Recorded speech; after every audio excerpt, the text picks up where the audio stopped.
into the day with the dawn ringing in my ears. Oh, well, I tune into my TV show. No better way, I gotta get myself into gear. Let's go. Oh, and I feel good today with my wake up in the morning espresso.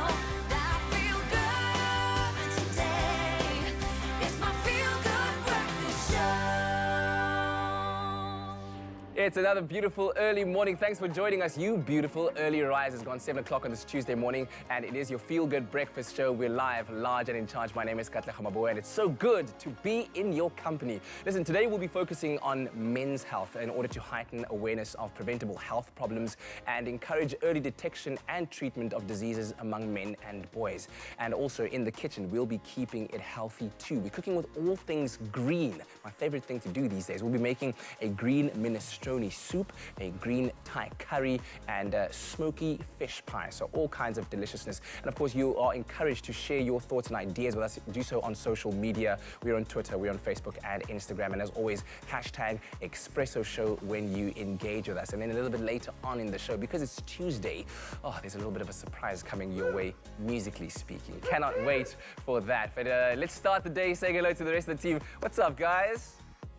Good morning, sunshine. It's Graham Richards reporting for duty. Jamie Lee Domberg also reporting live for duty on this Tuesday morning. Green. I was just going to say now. Dr. Green is coming in as well. He is. We're cooking with green things in the kitchen. There's a bit of a green vibe, but it is all about men's health today. So many important issues that I think men often kind of steer away from, unfortunately, because it's difficult to talk about these things, especially when it comes to things like prostate cancer, which is something that is preventable. We can do something about it, but it's all about early, kind of short-circuiting that as early as possible, finding out about it and being preventative. So we want to know from you guys today, have you got any questions? We have an opportunity to pose them to the doc, so please post them on our social media platforms. Green as well, and of course you are speaking with the Kolisi. So Rachel Kolisi and Sia Kolisi is in the building chatting to us about their journey. So stay tuned for that. We're going to hear all about the foundation.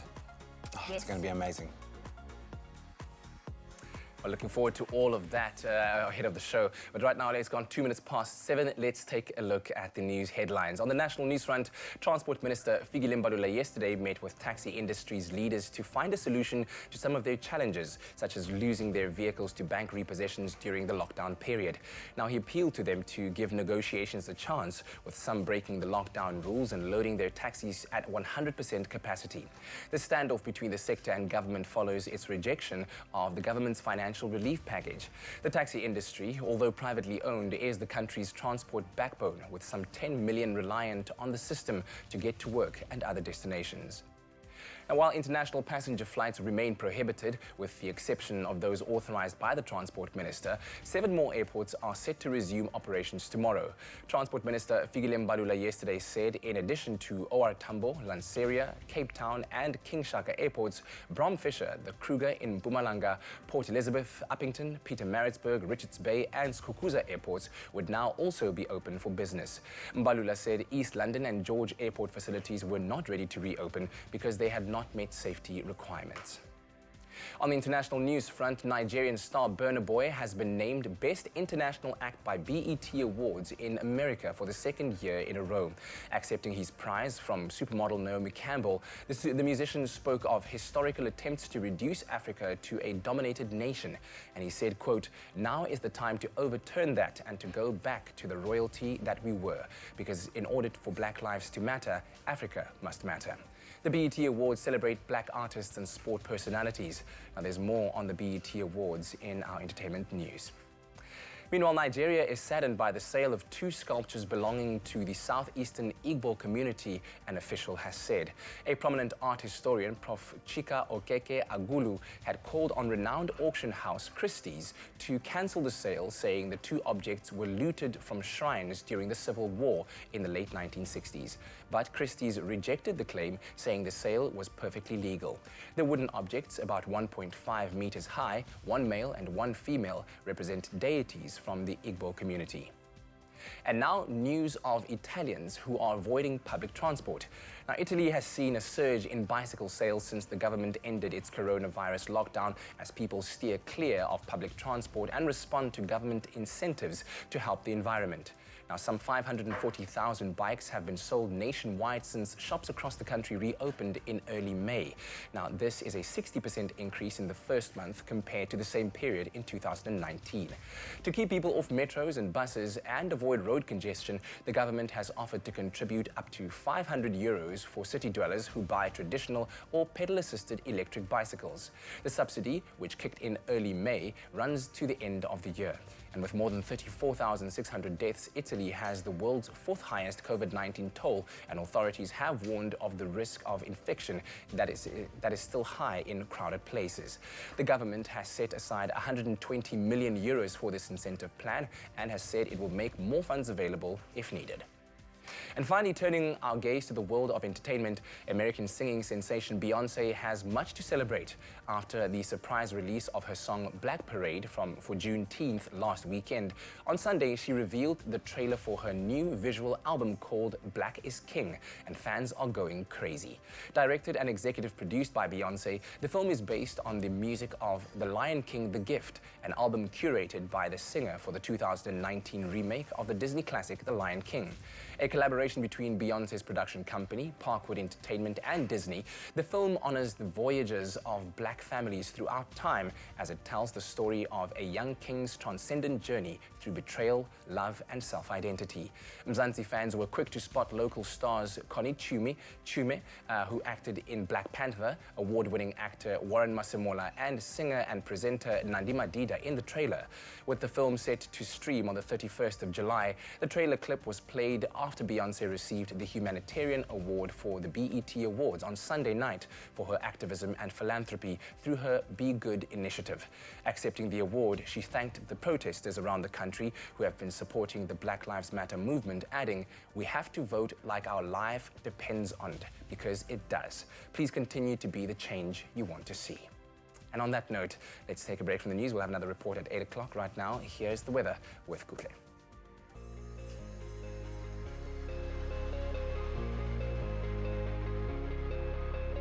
Molweni nonke ndiyathemba niyaphila kule ngqele. It's a brand new day, so let's do it the right way by having a look at the weather before we step out to fulfill our daily duties. But first, here are some sunrise pictures from different parts of our beautiful country. Tanya Mostert sends her greetings from Dinwiddie in Johannesburg. Josie, you start off the day on a low of 3. As the day progresses, it will warm up a little bit and reach a high of 19. Unjabulo Mchali says, good morning, with the stunning image taken from Hammarsdale. Jabulo looks like he's about ready to take on Ryle in that gym picture. Hammarsdale, your temperatures range from 8 degrees, reaching a high of 20 today. Thank you to both Tanya and Jabulo for your sunrise pictures, and I hope that you have an awesome start to your day. Alarming news that has just been made available by researchers is that the South Pole has warmed up 3 times faster than the rest of the planet in the last 30 years due to warmer tropical ocean temperatures. For years, it had been thought that the South Pole had stayed cool even as the continent heated up.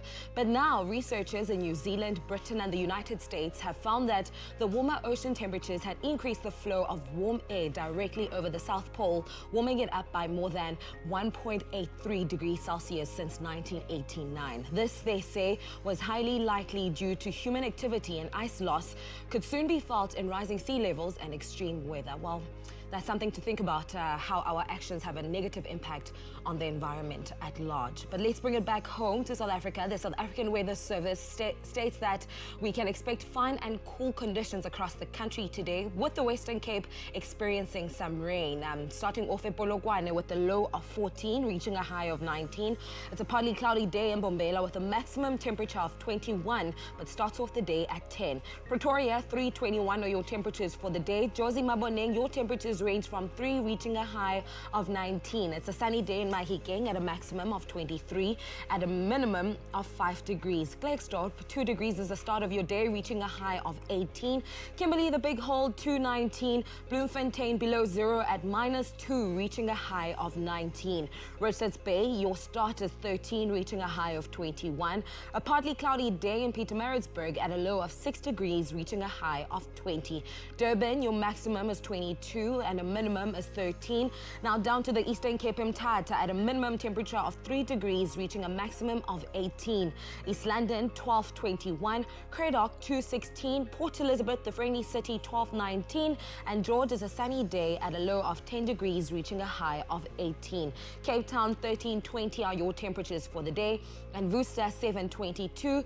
Sutherland at -2 degrees, reaching a high of 16. And of course, Uppington at a low of 4 degrees, reaching a maximum of 22 degrees. Now remember, whichever part of the country you're in, whatever the weather, make sure to have yourselves a feel-good kind of day. Feeling good already, feeling fantastic, feeling inspired at the moment. Why? Because in just a little bit, we're going to be chatting to, I suppose we can call them our first couple of rugby, Springbok captain Siya Kolisi and his amazing wife Rachel Kolisi, about the truly phenomenal work that they've been doing through the Kolisi Foundation. I mean, they've been all over social media with what the foundation has been doing. They are helping so many people at the moment, doing some amazing work amid the COVID-19 crisis. And it's been a food crisis apart from anything else.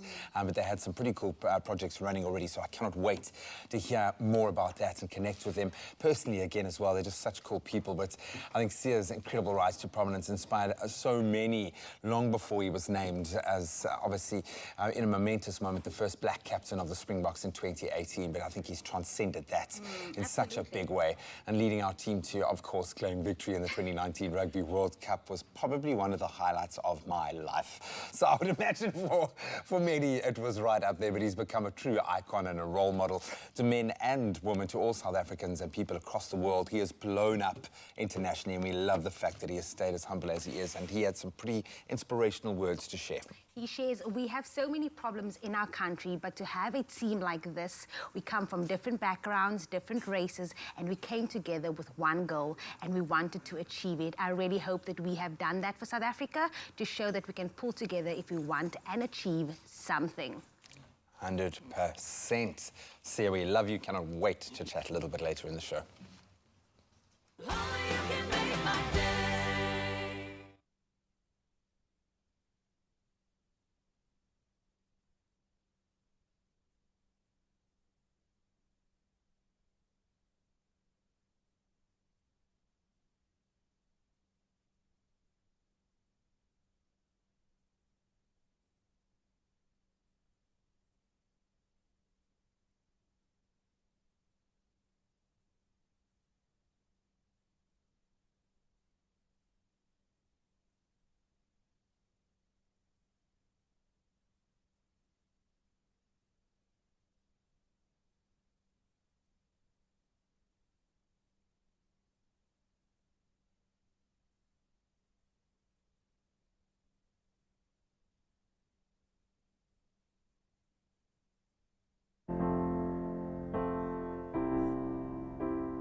Warm up your winter with Super M by winning your share of 500,000 Rand in cash and prizes. Whether you need a morning pick-me-up, a midnight snack, or a study cram filler. Buy any Super M, follow Super M SA on Instagram or Facebook. Share your warm-up filler and tag 3 friends to stand a chance of winning your share of that 500,000 Rand in cash and prizes. It's my feel-good breakfast show. Happy birthday, a very happy birthday to you. Welcome back to your Feel Good Breakfast Show, Expresso, right here on SABC3. Why are those guys not jamming along with us? Come on, man. Come on. Hey, Look at that. Yeah. Well, it's that time of the morning where we wish you, our loved and loyal viewers, a very happy birthday. If you are celebrating your birthday, you are celebrating with someone special, right? Absolutely. Boxing legend Mike Tyson turns 54 years old today. Whoop, whoop. I feel like you guys need to give more hype for him. But of course, he's a former American boxer who was the heavyweight champion of the world in 1987. Now, Tyson is also known, unfortunately, for biting off Evander Holyfield's ear during a match.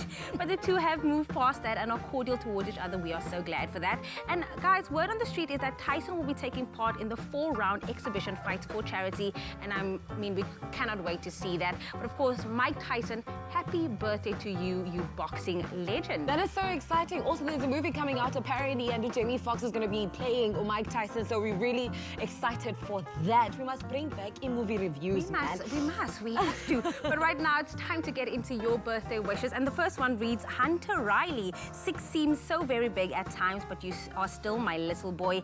As grown up as you seem, I'm so thankful that you still like to cuddle with me.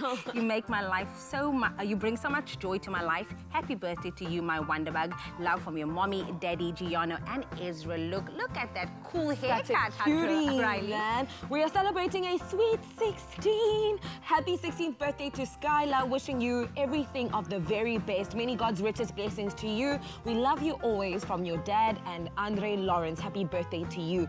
Happy birthday to Winston. More love, light, and blessings to you today and every day. We love you so much, Winston, from your entire family. Oh, keeping the love flowing. Happy birthday to Duncan. I love and appreciate you and everything that you do. May God enlarge your territory and give you a healthy life. Love from your wife and kids. That's for you, Duncan. And then the next one reads, so today it's our beautiful and kind sister Tanya Swartz's birthday, and we as a family want to celebrate your special day together. Happy birthday, Tanya. You are so special to us, from your brother, mother, and dad.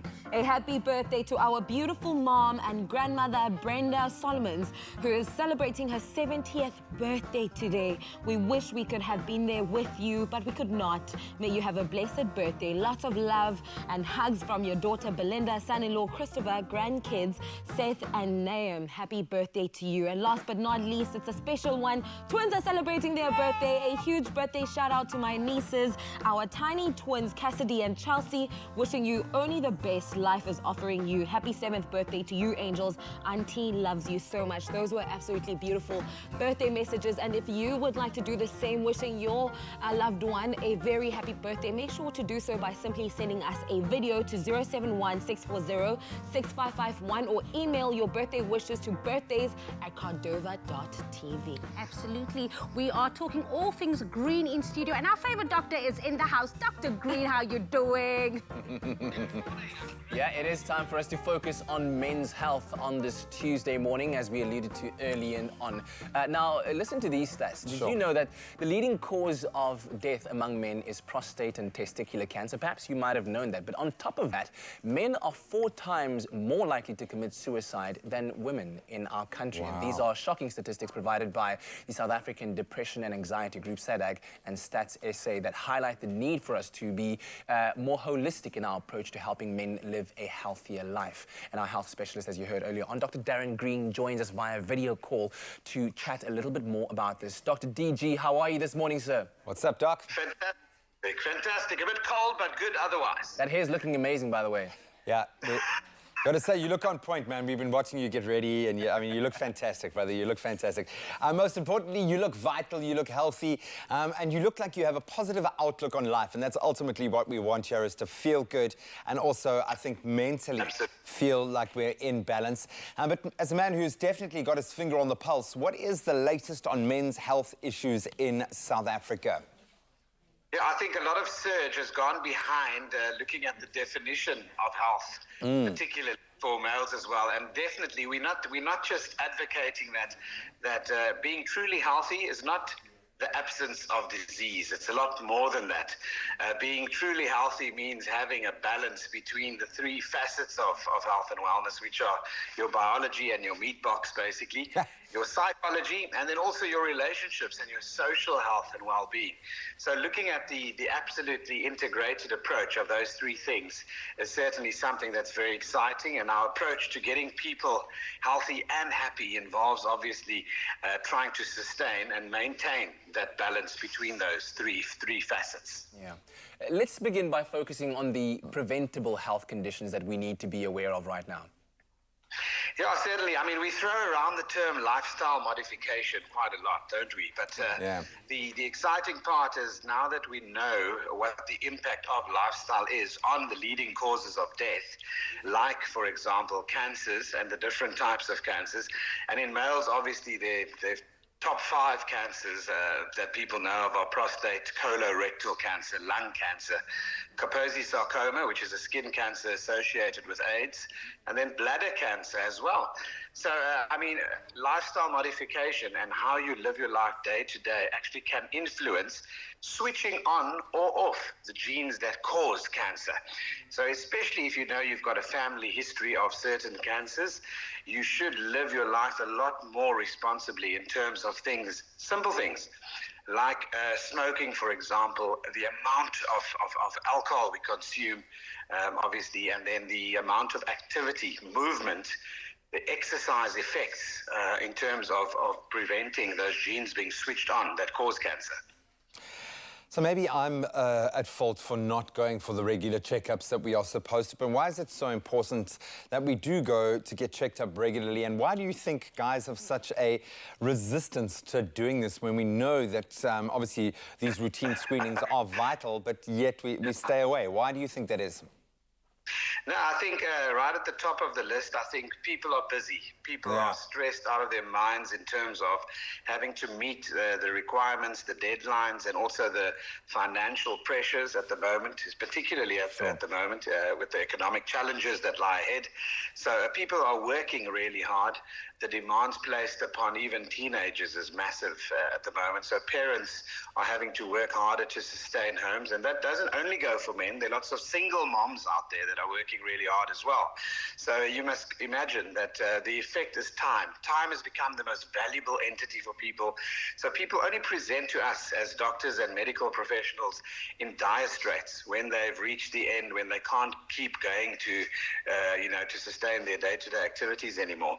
And that's part of the problem, because a lot of the preventable causes of death we can pick up with screening, which means putting out one day, for example, every year to have a checkup done. And everybody can afford one day in a year, I'm sure.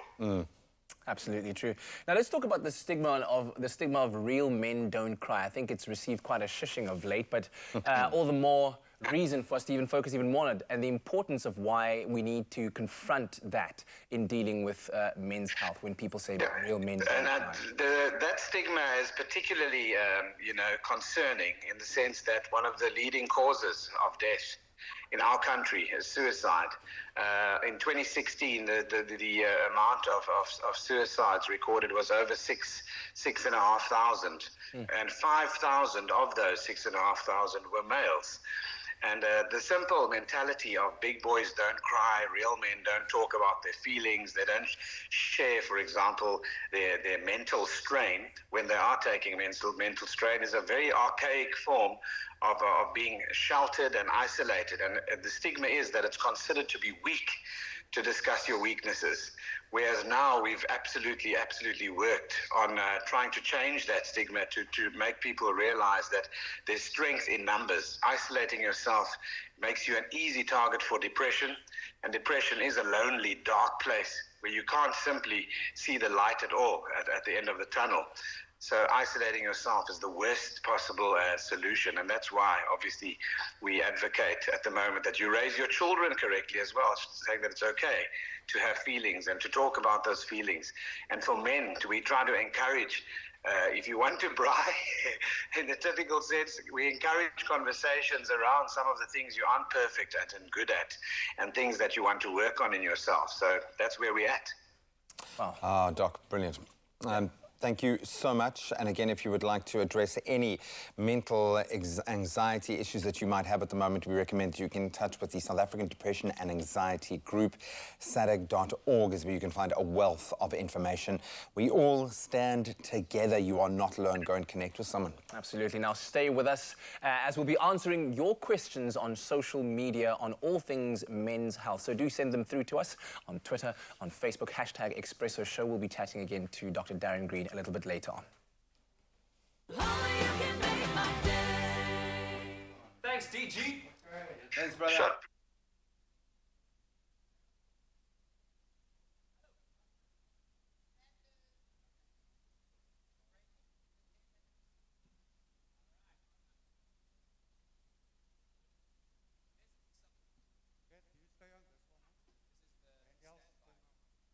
Stand by, stand by, stand by.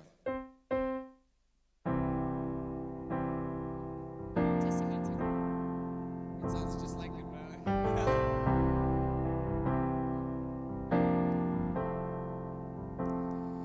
When you're weary, when you're feeling small, when tears are in your eyes, I will dry them all.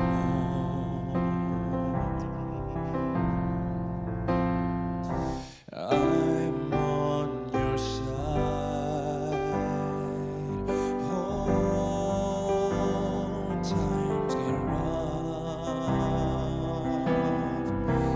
and friends just can't be found, like a bridge over trouble.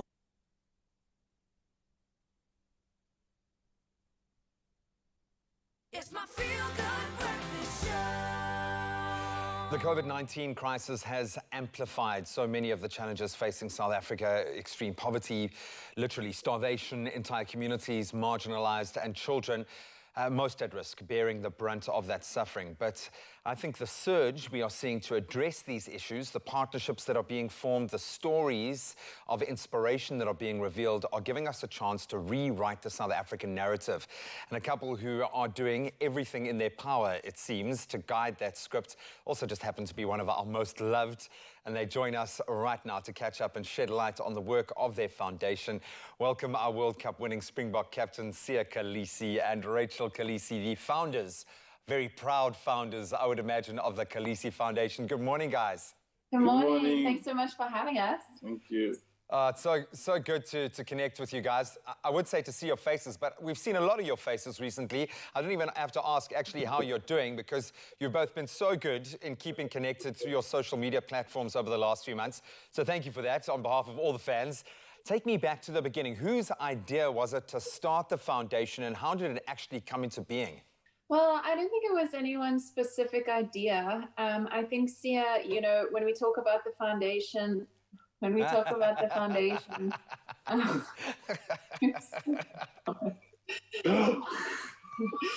we talk about the foundation, you know, we always say that it's both of our hearts in one project. And honestly, you know, if you take us all the way back to when we were friends, something that I was very attracted to see about was just his heart for people and his heart for giving back. Oh. And at the World Cup, you know, the day after the final, we actually kind of discussed what we wanted to do in South Africa. So we felt a huge amount of responsibility after winning the World Cup and knew that we wanted to give back to South Africa. Maybe you guys can give us a quick run through, because I know you've got a lot of you know, feathers in that bow. But how many projects do you have running under the foundation? And maybe you can run us through a couple of the major projects that stand out. Yeah, so at the moment, so we started off with helping the frontline workers, which obviously the doctors in the hospitals. We worked with East Referral Hospital, Kailicha Hospital, and Livingston Hospital in PE. We donated PPE and some sanitizer, and then we spoke to some of the medical staff, and they said the one thing that they need the most is obviously keeping people at home. They said they were fine at the hospital at the time, so we started the feeding scheme. So we started going around South Africa. I think right now we've done over 16,000 kilometers since COVID-19 started, driving around the provinces. And I don't know how many people we've fed now during this time. It's quite close to 60,000 now. Sure. It's just us as a foundation. There's other, the Each One Feed one with the Nelson Mandela Foundation, the Boomer Foundation. It's a whole lot another. There's so many more people who've done it with their partnership. And that's what we've been doing so far. Obviously, after COVID-19, we have other plans. We had plans before COVID-19 to start out with the school project and renovating my school in the township in PE. But obviously that had to be put on pause. And then we started helping with COVID-19. It's really been amazing to see how people have been willing to help and work together, even though sometimes they're competing brands. But this time, I mean, this is a fight for everybody. You know, it's one thing launching an initiative like this, another actually having to go into the community, start making emotional connections within that community, and that, I think, is where it really comes to bear. What is the reality like on the ground floor in those communities where you guys have now built these relationships? Well, Sia mentioned some of the projects that we're busy with, but also we've been working with, of course, young Brian, the 17-year-old boy who was shot in the head when he was 3 years old. With him and his family, we're busy with a really exciting renovation at their house, which we can't wait to show everyone once we're done with that. And then, of course, Graceful Grace is a project that has been very close to my heart that I've been working on as well. And she takes in women that are a product of gender-based violence and also young children that also, I mean, the stories are very sad, but she really just does so much in her community. And then, of course, we're helping a refugee camp in Cape Town as well with over 700 occupants that are currently there, over 200 children. And I think that, in each community, no matter what the need is, there's always a story. And one thing that kind of always comes up on social media is people kind of, why are you posting pictures, like why are you telling the stories? And if you go into the communities, a lot of people for the first time, they feel like they're being heard and their stories are being told, and they love to share their stories.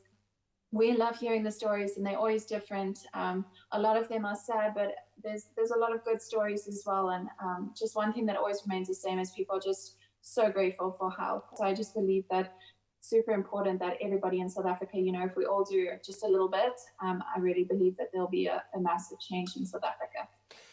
Maybe you guys are becoming the tipping point for that.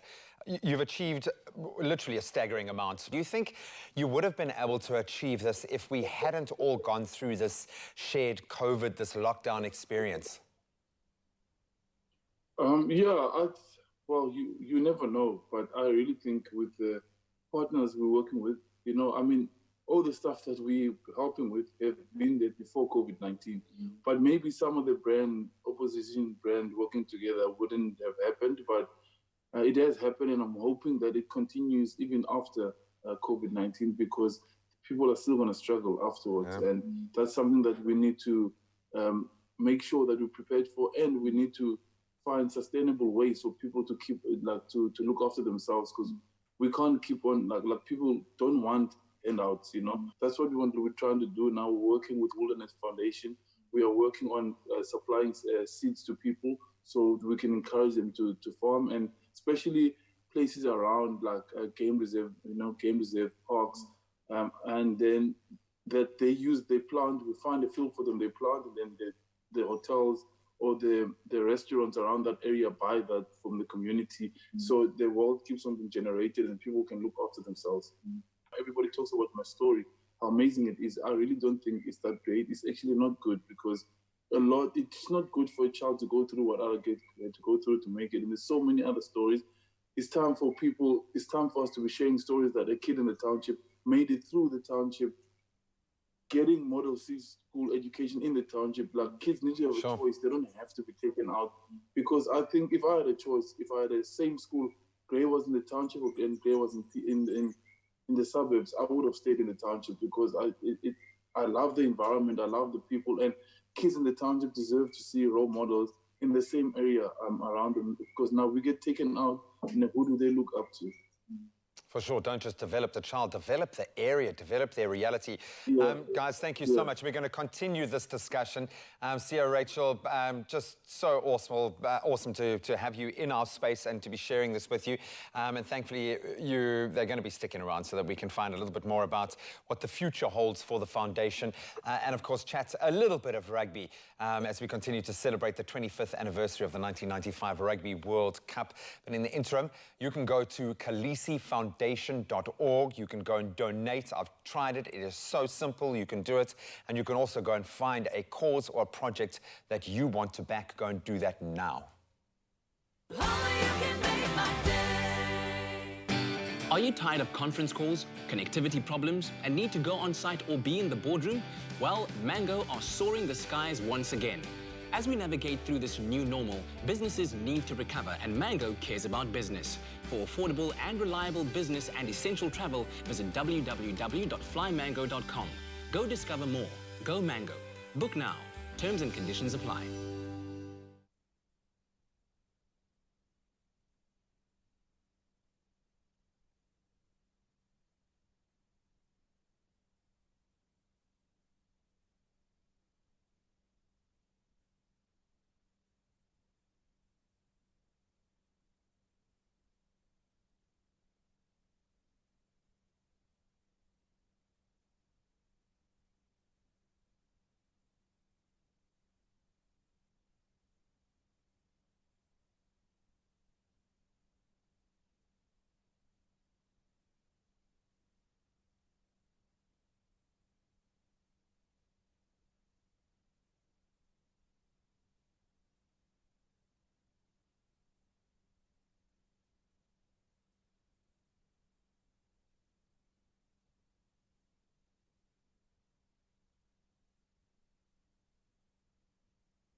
It's my feel-good breakfast show. Welcome back to it. It is your feel-good breakfast show, Expresso. We're live on SABC3 on this Tuesday morning as we reflect and have a conversation around issues of men's health. And joining us on the line is Dr. Darren Green. Of course, earlier on in the show, we spoke about some of the biggest causes of death amongst men in South Africa and the importance of living better, holistic lives. Absolutely. So right now we're going to be answering your questions from social media. We've got a question here from Albany Dyers, Dr. Darren Green, that says, Doctor, I've noticed my husband's eyes are yellow, the white of the eyeball. What can that be, please? So let's explain that, Dr. Darren Green. Sure. So the white of the eye can become yellow when you have excessive amounts of bilirubin. Uncle Billy and Uncle Reuben, and that's caused by normally what's called jaundice. In Afrikaans, it's called geel sig. And that's obviously important because you need to underwrite or investigate things of the liver. So that would mean you'd have to see your GP first, get examined, get a thorough examination, which includes obviously maybe one or two blood tests and an abdominal examination in particularly, and then obviously referring appropriately based on that. So certainly not something to just leave. Often they're reversible causes. Even things like gallstones can cause things like that. But as you know, we don't diagnose on the show. So it would be something that would be worth consulting your GP for. But jaundice, and there are many causes for jaundice. So it could be that, but it's worth consulting your medical practitioner.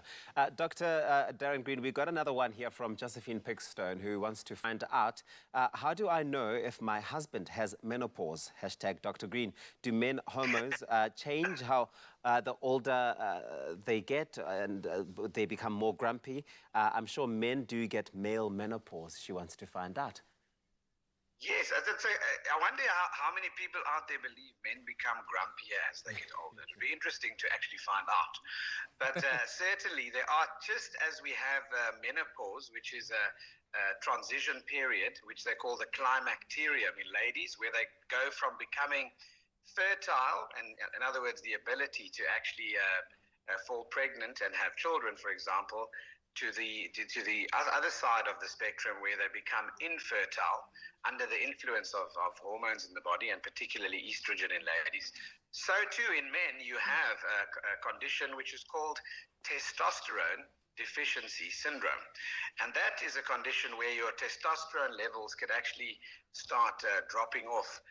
In your 30s already, it can start dropping off, but at a very slow rate, so that when you are obviously older than 40, nearing 50, some men would have obviously then systemic effects to the lowered testosterone levels.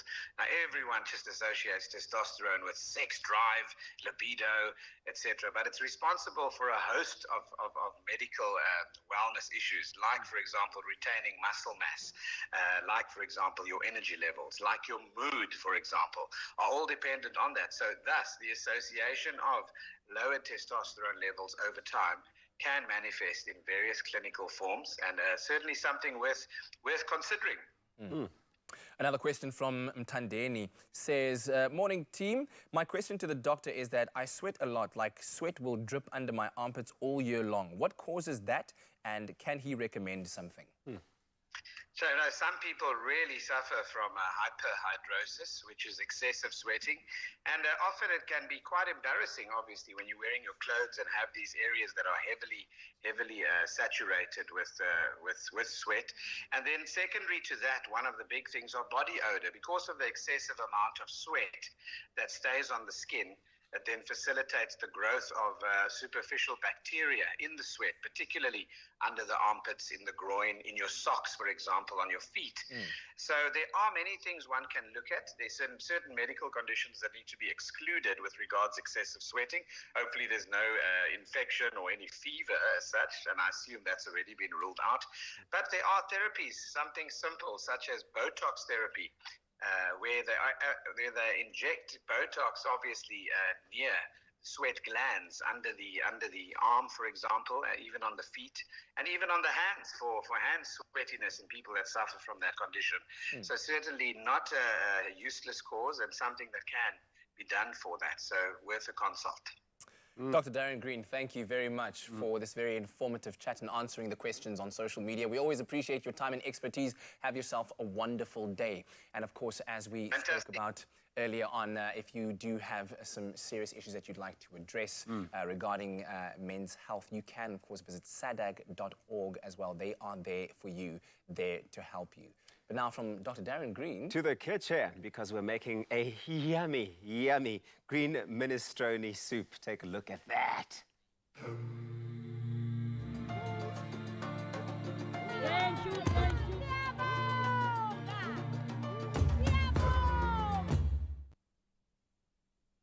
What an informative interview that was with Dr. Green, and I'm pretty sure that it was very helpful for many of you back home. But now bring it to the kitchen. Before we get to cooking, do you want to help those in need during this difficult time and don't know how exactly?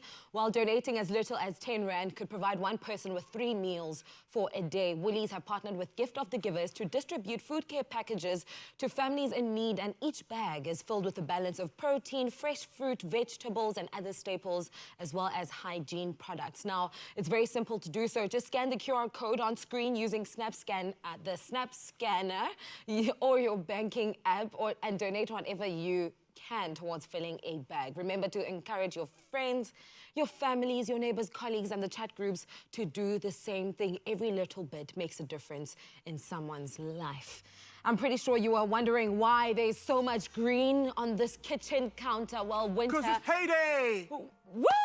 Yay! not that type of green. No, we're kidding, we're kidding. No, winter's in full stride and a green, well, how do you pronounce it? Minestrone. Can I tell you a funny thing about minestrone, right? I grew up pronouncing it as minestrone. It's okay. And I'm pretty sure there are a lot of people who can relate to it. So we're going to be making minestrone this morning, loaded with crunchy, chewy green winter veg. That's what's on the menu today. Now, the scrumptious soup is a lean green fighting machine, and it is just what the weather, ordered this morning. Exactly. Chef Clem is going to show us exactly how to, achieve this minestrone, and you can get your hands on the recipe from expressoshow.com. Yeah, we're calling this the Dr. Green, mean, lean, age-defying, Tyson-approved, lots of green soup. It's a lot. I love that. I can't do it again. So now you're a freestyler all of a sudden. You don't know me. A rapper. I'm first of all, I'm actually 75.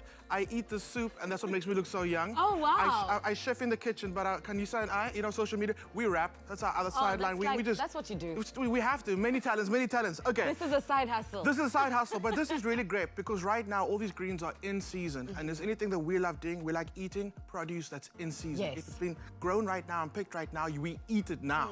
And that's why everything you see in front of you right now, in season. And it's fresh. Yeah, absolutely. So Ryle taught me about using a lot of olive oil in my dishes because apparently that boosts testosterone in men. And we're talking about everything men-related today.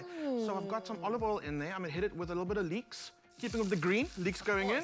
I like using leeks because they're a little milder than onion. Onion makes your eyes tear. Yes. Leeks are a little softer, a little sweeter. And especially with soups, I feel like it adds a more subtle allium flavor. Does it achieve the same taste though? Yeah, it gives you that beautiful, it's called the allium family. It's garlic, leeks, onions, spring onion, the allium. So you get that nice allium flavor coming through there without it being as pungent as normal onion. So that's in there. And also it's in season right now. And now, basically, we're gonna brown that off and we're just gonna start layering greens. So what I like doing is looking at the actual the vegetable we're gonna add, because some of them cook at different times, because some of them are quite soft and tender, you can eat them raw. So what I do first, start with things like your Swiss chard, use kale, use any hardy green leaf that you can think of, and get that in there first. Cook this down. So many nutrients in here. But that cooks way faster than everything here. Yeah, but you kind of want to break this down a little bit. Let's see what else. Okay, the green beans I would add next, because you don't really cook the green beans till they're mushy. No.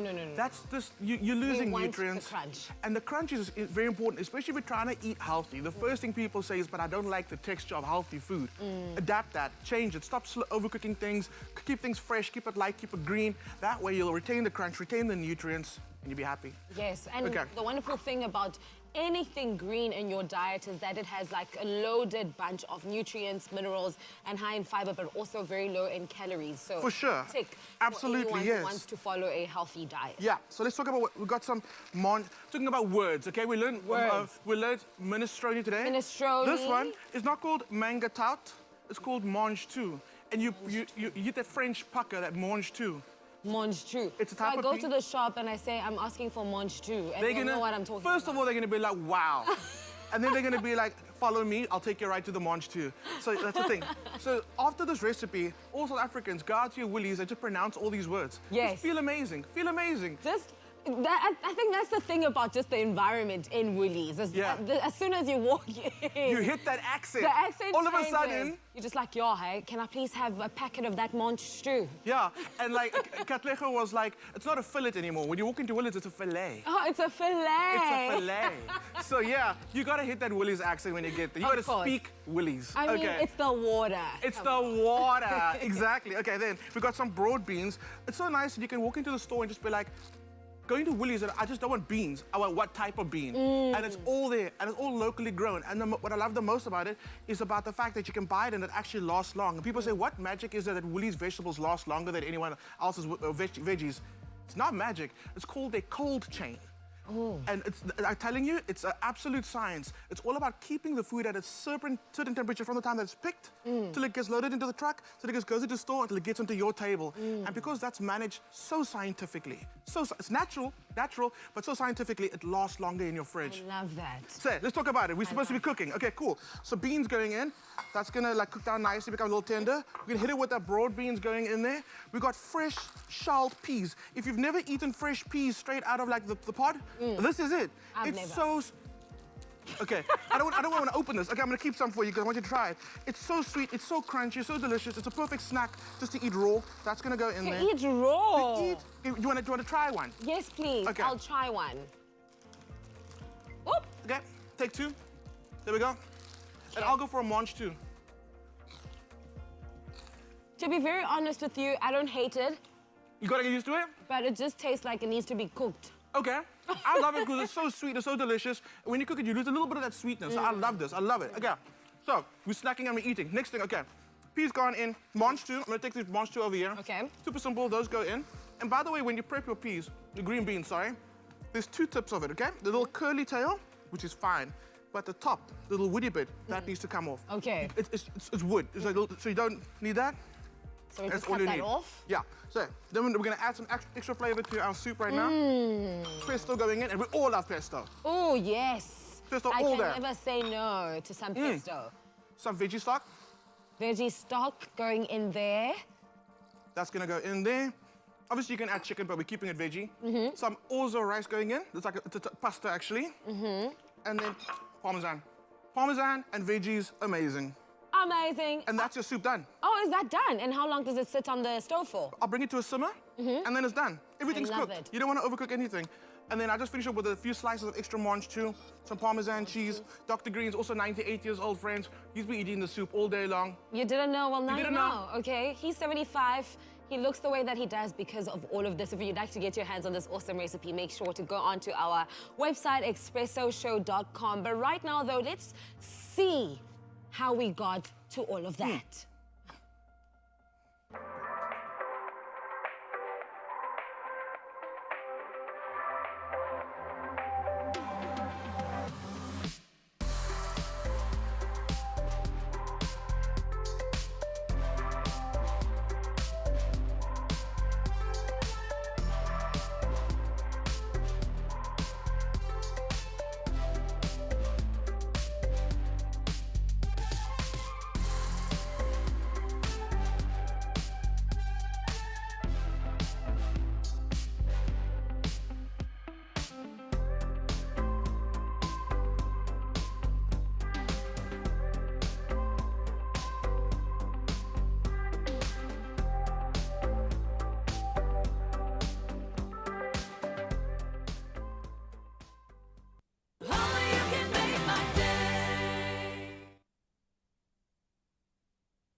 It's my feel-good breakfast show. Treat yourself and your skin to the best this winter with Optimum Medical Aesthetics. Visit OptimumMedicalAesthetics.com now to book your consultation. If you do what you love, you will never have to work a day in your life, is the saying which inspired Dr. Nandi Pamakodumana, founder of Optimum Medical Aesthetics, to pursue a career in medical aesthetics. She joins us this morning to talk about how less exercise and more unhealthy food has led many to gain weight during lockdown, and how what you eat right now is directly reflected on your skin. The good thing is that it's still not too late, and there's a lot that you can do in terms of improving your diet and lifestyle for a healthy skin and weight. A very good morning to you, Dr. Nandipa. What a pleasure it is to have you on the show. Thank you so much for having me, and good morning to everyone and all the viewers. Dr. Nandipa, I miss you so much in my life. The last time you were in studio gave me a full Miss Universe treatment. But right now I'm experiencing something called lockdown skin. And yes, everybody, it is a thing, you know. I think it's from stress, you know, to change in diet, lack of sun, and even wearing the mask 24/7. Breakouts are happening. What is causing skin changes during this time, and what can we do about it? From maybe home remedies to professional treatments and procedures, what can be done to save our skins? Definitely. I think, you know, our skin has been affected, especially by staying at home, and there could be many reasons. And some of the reasons is because we lacking vitamin D. Also, being at home and being isolated has also increased your stress levels. So we're seeing a lot of people suffering from stress, and with stress that means increased cortisol, which is like our stress hormone, therefore causing all these breakouts. And we've seen a lot of our skin routines changing over the past couple of months, and I think it's so important to maintain that routine. It's not easy, but I just really advise that we do try our best to take care of ourselves during this time. Thank you so much, Doctor, for those recommendations to help with our dry skin, particularly during, you know, the winter months. But not only is our skin suffering, but life in lockdown has disrupted our lives, creating the perfect setup for putting on, you know, the kilos as well. What are some tips to losing weight in lockdown and maintain an overall healthy lifestyle? To be honest, I think this has affected a lot of people. I mean, we've got a lot of people being at home. Life has changed. We're in a financial crisis. We're seeing businesses close. And that has changed also the exercise plan and the type of foods that we're eating. So one of the most important things is also having a scheduled eating plan, making sure that when you do go to the grocery store, you are shopping smart. You're ensuring that you are getting the healthy vegetables, fruits, if you're able to have access to that. You first go for the fresh produce and then go for the frozen.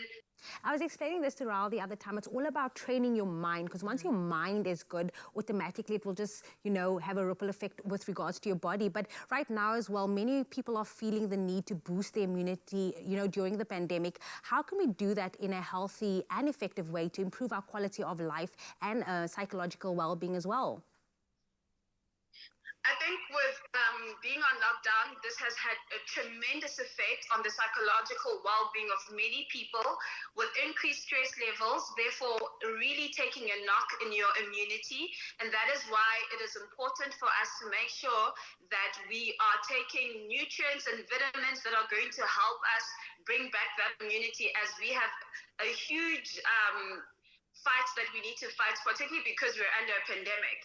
So packing up those vitamins, and as I explained before, the importance of vitamin D, taking it as a supplement as well as vitamin C and all the other important nutrients that we need, especially energy, like a vitamin B complex that's going to give us the energy that we need, because a lot of us are experiencing fatigue during this time, and we really need to really stack up on all these nutrients that will help us.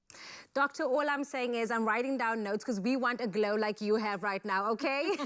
100%. I'm also on that, Jamie Lee Domberg. Thank you so much, Dr. Nandipa, for joining us this morning, for shedding some light on the importance of taking care of your skin, but by first fixing your mindset and watching what you eat. We hope that you have a fantastic morning further. Thank you so much, and thank you for having me. And do take care of yourself during this time. Now, the weather outside may be unsightly, but your skin doesn't have to be. All consultations at Optimum Medical Aesthetic Solutions are given face-to-face in discreet private treatment rooms. Their skin experts, such as Dr. Nandipa Magudumana, are highly experienced, receiving extensive treatment and professional products training, assuring the best possible outcome each and every time you visit. Treat yourself and your skin this winter with Optimum Medical Aesthetics.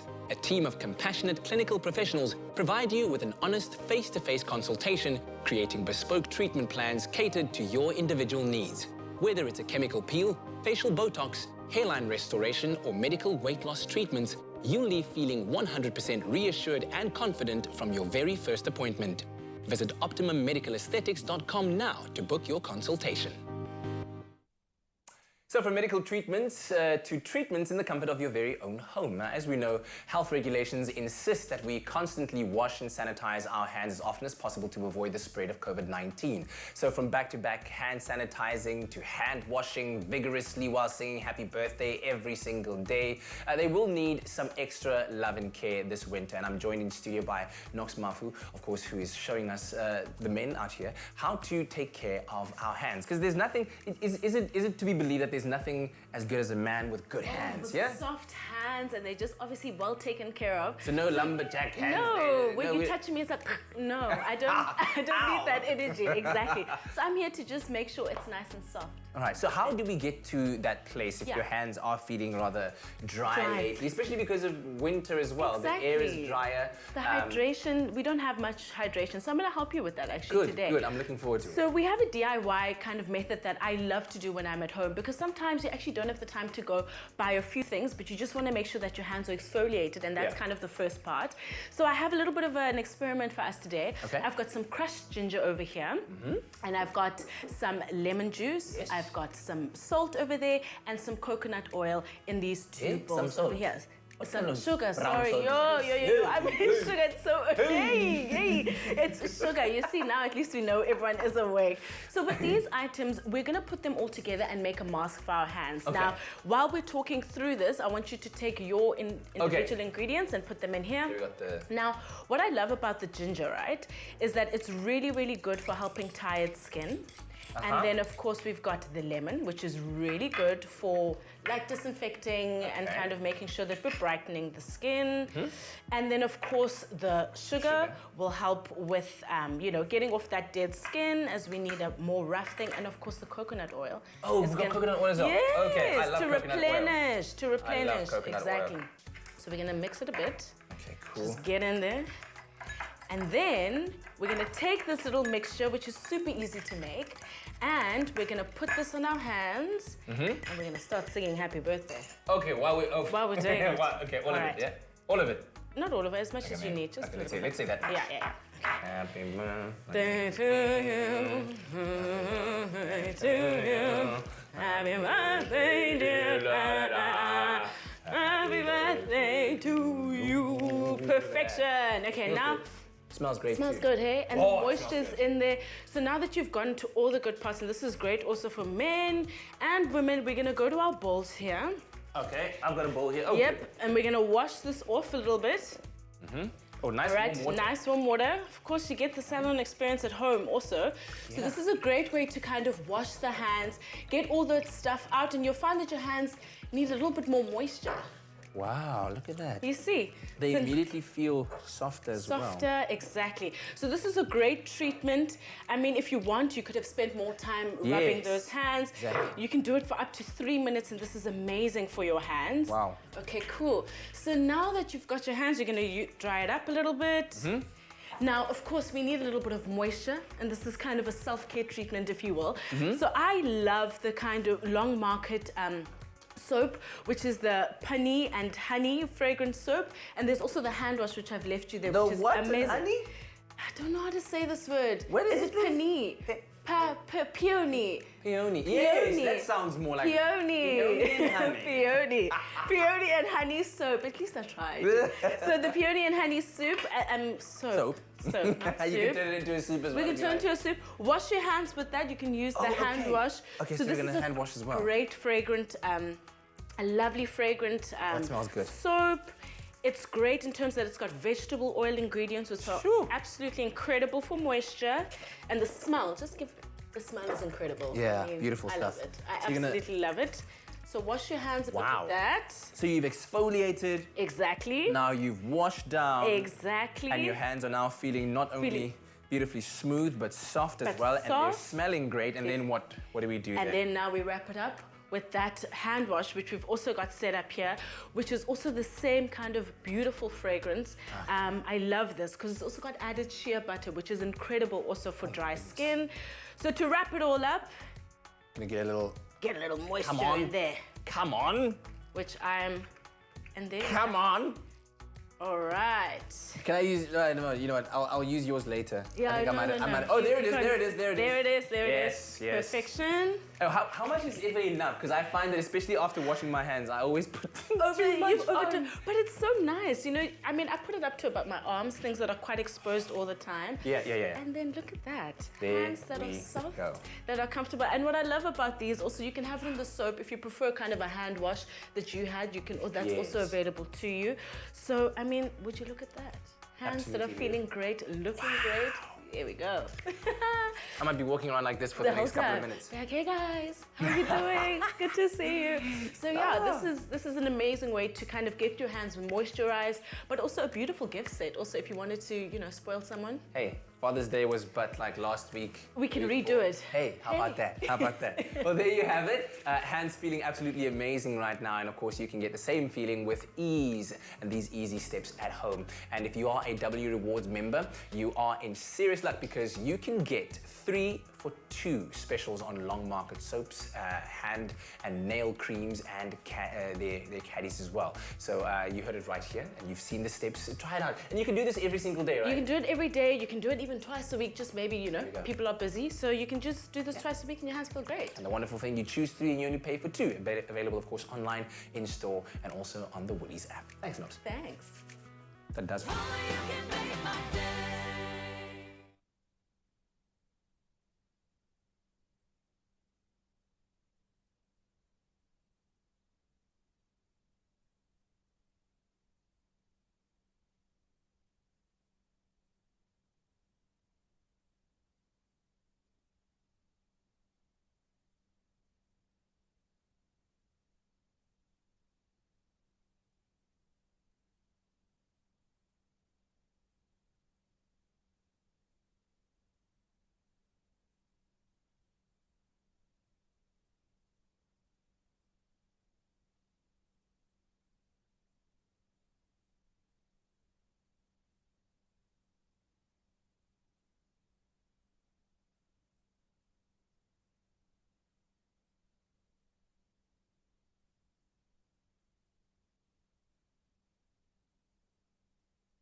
It's my feel-good breakfast show. We're still keeping it locked right here on your Feel Good Breakfast Show. Now we're talking about coughing, dry cough or wet cough or wheezing cough. What does your cough mean and how do you know if it's serious or not? Well, we chat to Dr. Fizile Mkhize on the different types of coughs you may experience and how you can treat them. Hey guys, it's always good to be here, and as always, you guys are looking amazing. Thank you very much. Thank you very much. We do take pride in that. Listen, doctor, I have to ask, how do you know if it's a normal cough versus a coronavirus cough? Is there a difference between these two coughs? So when it comes to a coronavirus cough, I think everybody wants to know what that is, and you'd hope that it was something kind of different. But when it comes to coronavirus, the cough is a dry cough. So it's something we know about. And the fact that you have dry coughs and you can branch out so many causes for those dry coughs, it tells you that it isn't necessarily something that's quintessentially coronavirus. We are hyper aware because we live in the times that we do, and we're expecting those to be symptoms that we're going to be coming across, especially with the increase in the number of cases. But when you're talking about a corona cough, it is a dry cough. When it starts out, especially in the earlier days, when you actually start having symptoms, generally the first day to about the third day, you have that kind of dry cough. It's quite irritating, and then you start having all the other symptoms that are now associated with it. So in isolation by itself, you can't ever call it a corona cough. It's in a holistic perspective of that person. It's when you put everything together with that quintessential cough that you start having a higher index of suspicion for there to be a potential COVID issue. All right, so talk to me about how we treat all these coughs. I mean, I'm sure because they're different and they're caused by different things, they should be treated differently, right? When you look at it as these two things, where you go, okay, dry and then wet, but then are you also looking at somebody who has a fever, and he's looking at somebody who is having aches and pains in the body and has become quite tired, then you're thinking, okay, maybe this is an infective issue.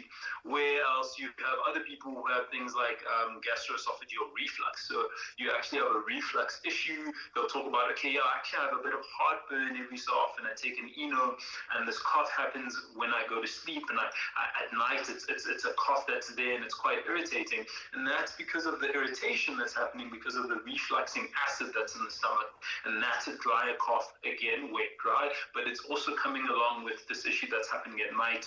You're somebody who has that reflux. Usually singers also have this because of the fact that your diaphragm, you're always singing, and the diaphragm is such a powerful thing. You tend to also have these esophageal reflux issues because of all that strain that you put into your entire kind of airway system. So it's all just part of what is happening as a holistic look.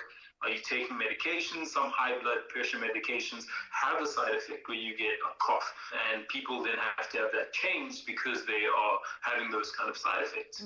At what point, again, would you then say this is the time you should seek medical attention because you're worried or concerned about the cough? So we talk about time frame. So again, if you're just having the cough, you can kind of wait and see.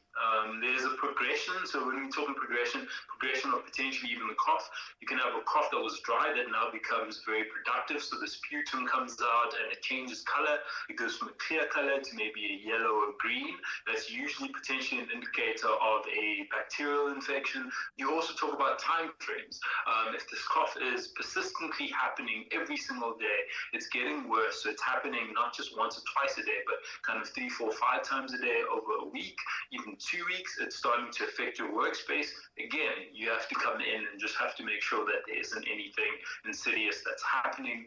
And then you also talk about if there's a fever, if there are other things in the body that are also now happening after that cough has started. It tells me that there's more than just maybe an irritation or a niggle that's there. It's a systemic issue. And that's when I say, come in, see one of us, a medical practitioner, and we can talk about exactly what's been happening.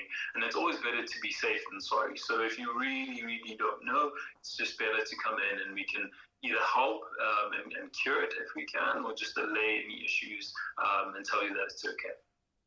Dr. Faiz, as always, much appreciated. Good luck on all of the calls today and stay safe out there. Thank you so much, guys.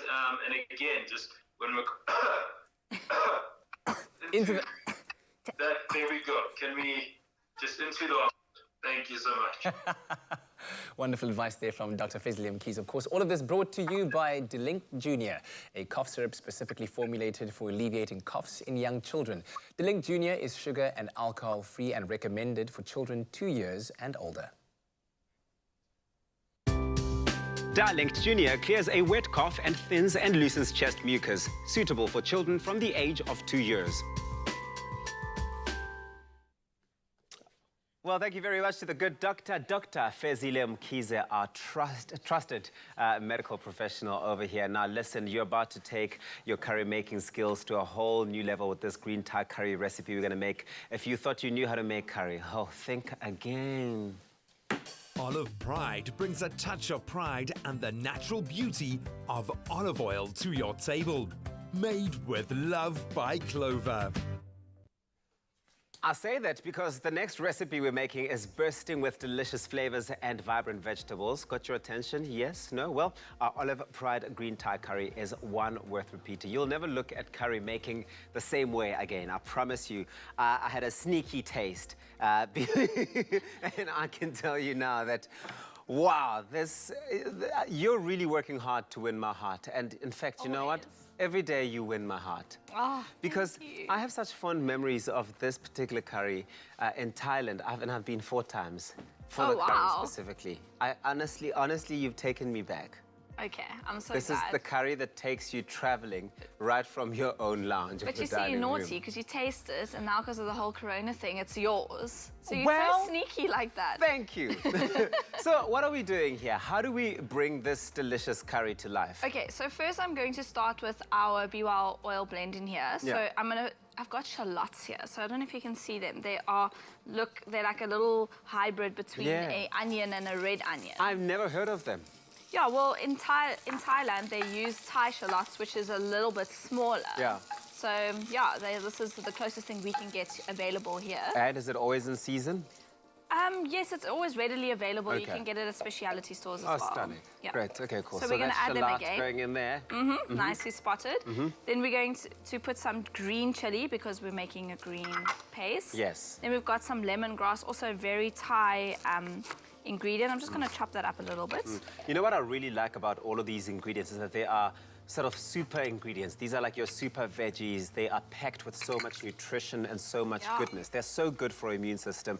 And I think it's perfect because Be Well has been on a mission for the last while, since lockdown started really, to encourage us to boost our immune system. In fact, they've done a whole recipe book that they've put up on their website, Be Well, rather on Olive Pride, which is just so inspiring. Yeah, so this, like you said, it is packed with super nutrients, and we've got everything going in here. You've got your ginger, like we said yesterday, your ginger is fully packed also with those immune boosting ingredients. Nice. Well, I wouldn't say ingredients, I would say nutrients and vitamins. So we've got some lime juice, also very Thai. Yeah. Then we're going to add a little bit of turmeric. So just like, this is all a paste, and then some coriander. So we're going to use our oil again. So this is very nice for blending this all together. So I'm going to add a little bit more. You can double up this recipe. You can triple it up, keep it in a jar. So I'm multitasking here. So you want your paste to be what, nice and oily somewhat, eh? Yes, you want it to be like a very fine consistency. I'm going to show you now what you're looking for. You don't want it to be too runny, like a pesto, and you don't want it to be too thick either. Okay, get that in there.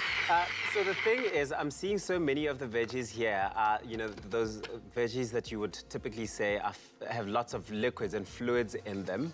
Is there a specific reason for this? Well, they all go. This is all your standard paste ingredients. Like I put cumin in, cumin's going in there. We got ginger. We've got a little bit of garlic as well. So I'm just gonna give this one more blitz. Yeah. Now that your paste is done, you can have it a little bit chunky, you can make it smooth, it's entirely up to you. You don't want it too chunky, of course. So then you're going to add your paste to your onions. Okay. And once that's going, you're going to smell that beautiful fragrant flavors of that lemongrass, that ginger, that beautiful garlic. Yeah. And that was your hardest step actually out of this recipe. And I'm guessing we're going at medium heat there. Yes, medium heat, because you don't want to you don't want your paste to burn too quickly. You want to release those flavors. But you also want to honor and keep that flavor going there. But of course, if you want this recipe sent straight to you, go onto our website. It's www.expressoshow.com. We've got it on there. It is our Clover Olive Pride that we're making use of that's bringing this to life. It's fantastic. It's endorsed by the Heart and Stroke Foundation of South Africa, and that means it's really good for your health.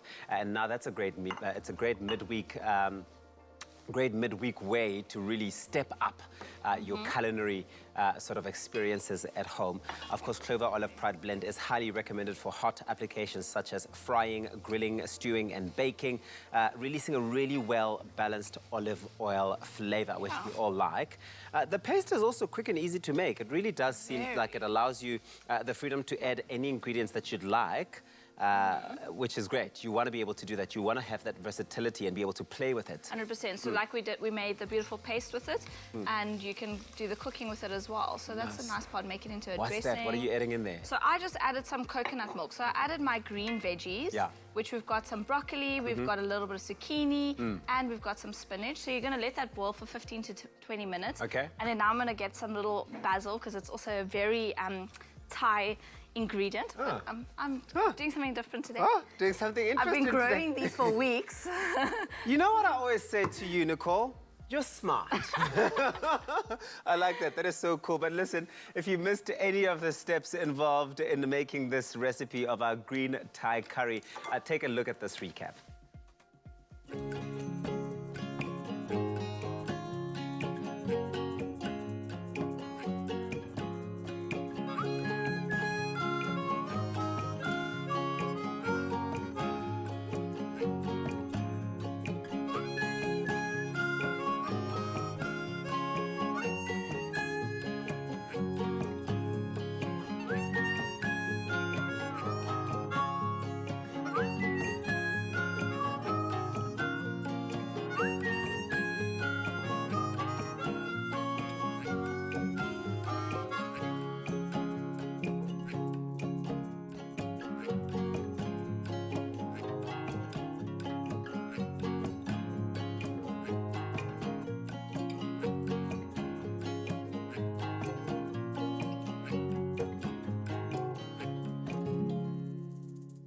Made with love by Clover.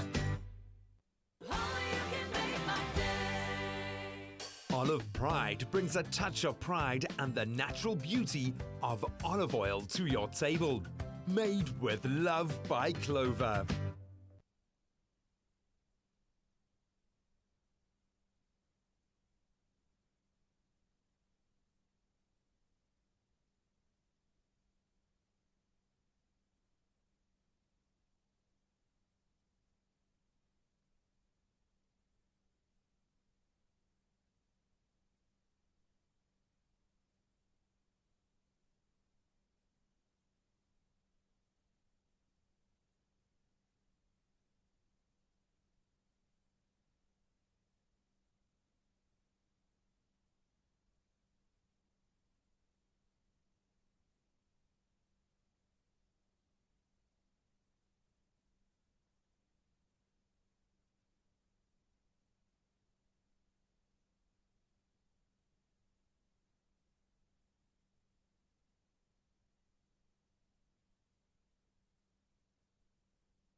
Acheng. So I'm chatting to Umalume Musa here. He's owned a small clothing factory for years now, and he's always inspired me with his success. But like a lot of businesses, this lockdown's hit him hard. So he spoke to his banker, and they've put together a tailor-made relief solution for him to help his business and his people get through this. Making your bank your business partner, that's a habit worth keeping.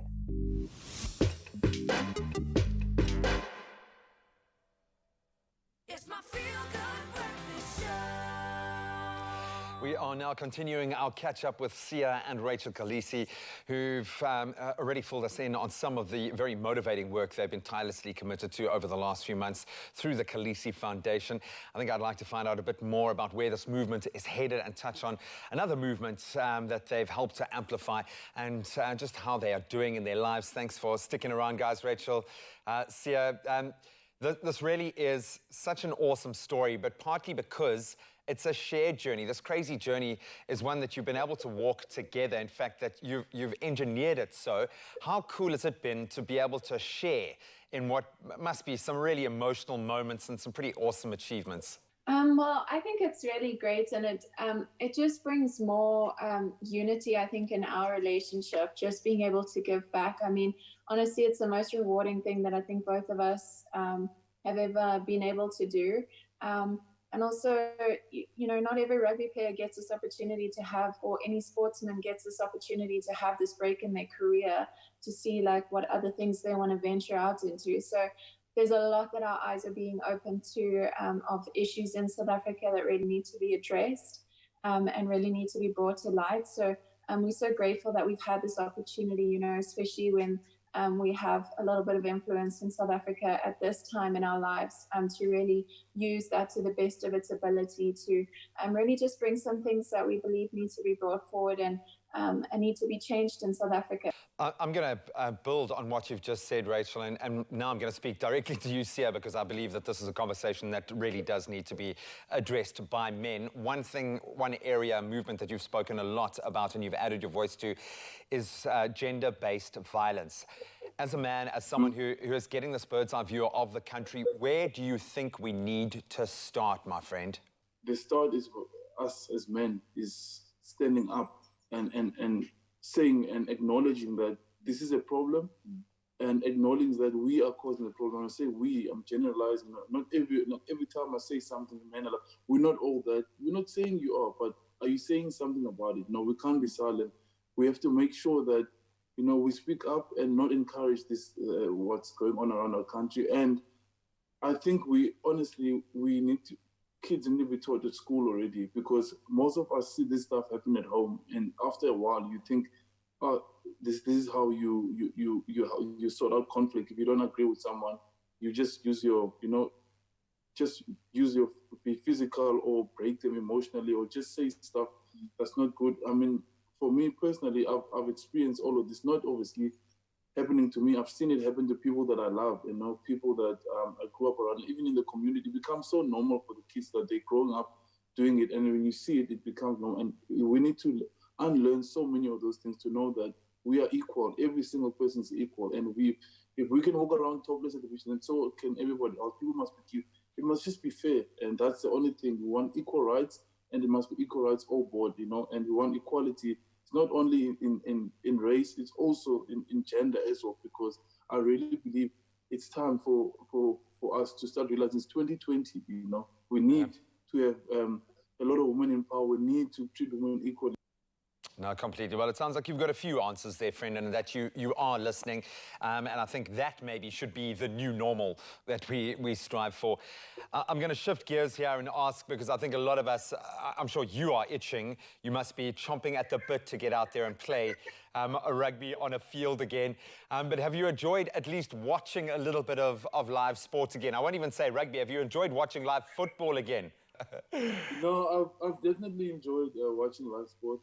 It's been really good seeing everybody getting back. But obviously, I really want to play as well. I'm working really hard as I can now to be fit and strong and ready to play. I'm still rehabbing my knee, catching up on all the stuff that I missed. But yeah, it's good to see the boys play. But obviously, I get a little bit jelly. So, Sia, one last question, because this is obviously a magical time for all of us, celebrating 25 years since the elation of the 1995 Rugby World Cup. What do you say to the legends of the team, who I'm sure must have inspired you more than most in your career? No, first of all, I'm in awe, obviously. You know, I was too young, obviously, to have watched change things and showed the way forward, you know, of South African rugby, and I'm really inspired. And obviously, they just broke a barrier for us as a rugby group. And yeah, I'm really happy that we could also do that as a 2019 team. Obviously, John Smith and his group did amazing work with that. And yeah, I'm just grateful to also be part of this and be able to win it again 12 years later. Buddy, I love you. I love you for everything that you've been saying. Maybe sometimes you don't have to say anything at all. We just have to listen. Rachel, you guys have done such an amazing job, and I can guarantee you, you have inspired a lot of people who will act on what they've seen. So that is commendable in itself. We absolutely adore you. Thank you so much. Appreciate you guys. Thanks so much. Yeah. Bye, Kiki. Bye. Brilliant stuff. Awesome opportunity to reconnect with him, and hopefully we'll get the chance to do that again soon. And we are desperate, obviously, to see Sia out on that field playing and doing what he does best again. So we certainly do wish him well on that journey. Now, if you as an individual or you as a potential corporate sponsor or a partner would like to donate or find a cause or a project to get behind, then you can go to kolisifoundation.org. You will get your money's worth, I promise. Go and do it.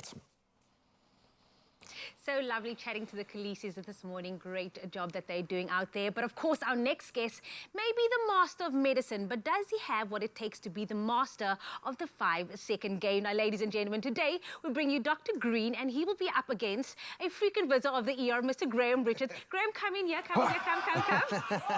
Wow. Yes. Wow. You know, I'm just being a bit shady there. I know. Wow. Cut me deep, man. Cut me deep, Shrek. Sorry. Dr. Right. Darren Green, are you ready? I'm ready for whatever's coming. You better be. Listen, the rules are very easy.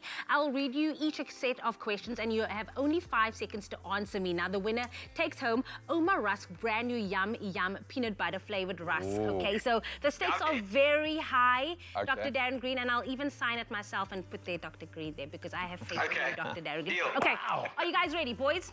Listen up. Dr. Favorite Darren, match? I will start with you. Name 3 types of doctors. Yes, gynaes, dermatologists, ophthalmologists. Got it? Just like that. It took him a while to get out the gate, but then he was like, bam, bam, bam. Sure. G, Okay. you will know Okay. this one. G, name 3 hospitals. Kingsbury Life, Christian Barnard, and Vincent Pilati. That was easy. Because I've been to all 3 in the last month. That's crazy. Dr. Darren, here we go. Name 3 body parts. Ears, nose, throat. Okay. I feel like that was an easy route. You of anyone could have pushed the boat out there. You could have named body parts that we don't know, you know. That's true. Okay, here we go, G. Name 3 things on the body that grow. Your hairs, your nails, and your ears. Or is it your head that shrinks and then your... Either one. Gonna go to you. You're having too much fun with this. Dr. Darren, back to you. Okay. Name 3 excuses people use to skip work. Yeah. Back pain, a headache, Too late. I have to get confirmation. Did that go in? Yes or no? Oh, no. Dr. G, we're not giving that one to you, but it's okay. You still have time to make it up. Okay, G, here we go. Okay. Name excuses that you've given to skip work. Oh, man. My back. My back. My baby. And, I overslept. You got it. Did it help with the that The just sound added effects to it. always gives more of that drama feel. Now we know, guys. Now we know if G has back pain, Yeah, I really just just staying don't at even home. believe it. Okay, Dr. Darren, back to you. Name 3 pieces of medical equipment. All right, stethoscope, laryngoscope, and a thermometer. Can someone please Google a laryngoscope? I want to know if a laryngoscope is a real thing. Laryngoscope. Okay, we'll take a look. But yes, it goes in. Dr. Green is even giving you the nod. Okay, here we go. Thank you. Dr. Green, name 3 things to do when quarantining at home. Yes, get rid of your tissues properly, sneeze into your arm, and sanitize your hands. Aww, it's our favorite. G, here we go. All right. Name 3 ways to cheer up someone with the flu. Obviously, if it's not man flu, which is impossible, you can buy them something nice. You can spend some time with them. You can, I don't know. Damn it. It was only 5 Damn it. seconds. It was only 5 seconds. Wasted critical moments there, man. It's a tie at the moment. This is the last round. Okay. Dr. G, here we go. Name 3 things that the hands can do. Yes, they can feel, they can grip, and of course they can scratch. Yes. Indeed. G, here we go. So much pressure, okay? G, name 3 things that the mouth can do. It can defecate, it can chew, and it can blow. Absolutely correct about it. Oh, man. Did you like that? Nah, I'm not saying anything. It came in very close, but it's a tie. Yeah, I'll take it, man. I'll take my rusks, and I'll take it. Oh, well thank you so much, Dr. Darren Green, for playing along with us this morning. But of course, to you, our viewers at home, you still have a chance to win big this week in our 24-hour dipping challenge. So please send us a photo of you doing a movie night dip, and you could win one of 3 coffee plungers and Oma Rusk hampers, like Dr. Darren Green just won. Now enter on the Expresso Facebook or Twitter page, and do so before Thursday at 11 a.m. with the hashtag #AnyTimeIsDippingTime. Now remember that terms and conditions can be found on expressoshow.com. Our favorite Oma Rusks just got a whole lot more yum yum with the all-new peanut butter flavor. Anytime is dipping time.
It's my feel-good breakfast show. Thank you for staying with your feel-good breakfast show, Expresso. Let's talk about headaches, tension headaches, sinus headaches, migraines. The list goes on. There's a lot of them. And although most of them are short-lived and rarely cause a concern, or rather a cause for concern, it's important that we understand the different types of headaches and how best to treat them. We chat to Dr. Fezile Mkhize on the different types of headaches people deal with on a daily basis, the causes and how we can treat them. Dr. Mkhize, good morning. Hello, guys. Good morning. How's it going? It's always a pleasure having you here on the show, Dr. Mkhize. I mean, headaches are common for many of us, but what are the most common headaches people may experience? Well, I mean, I feel like tabs, you've already said so many of them. The most common ones, I probably put them to about 4 or 5. The first one you said, tension headache, and they all have their kind of characteristics. We call them a headache because it is your head that is sore. So when we're talking tension, it's usually kind of a band-like pain at the temples. Most of us have had this kind of headache before, and I'm assuming you guys waking up every morning giving us this amazing show. At some point in the day, you might have a headache because you guys are tired. There must be muscular pain. And that's generally what it's associated with. If you have poor posture, so if you find yourself kind of always hunching over, especially at work, the tension that's there in the muscles that are in the back of the head can also kind of cause that pulling that's there, and then that can all kind of end up being a radiating or referred pain onto the temples. And that's the one we say you can take medication for. Paracetamol, maybe some Brufen, some anti-inflammatories, but always making sure you're eating beforehand. And then you also have things like migraines.